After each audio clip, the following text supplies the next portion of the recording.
Note: the following video depicts a specific configuration of the tablet. The same removal and replacement procedures apply to all configurations of the tablet. Removal. Open the SD card cover and remove the 3.5mm P0 Phillips head screw that secures the display cover to the display panel assembly.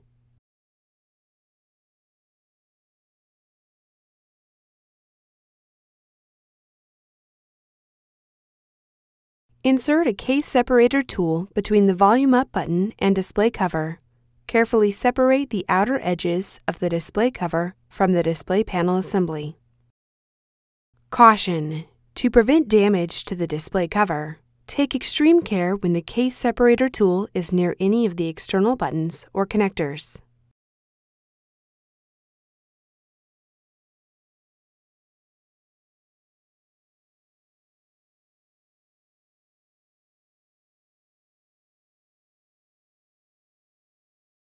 Remove the display cover.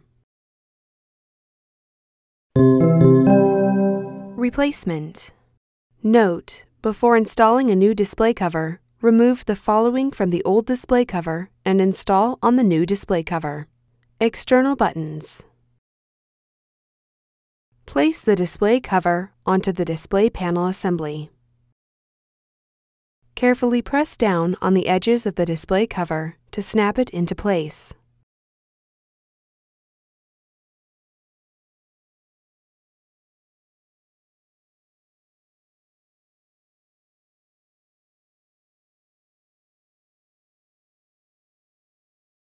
Replace the 3.5mm P0 Phillips head screw that secures the display cover to the display panel assembly and replace the SD card cover.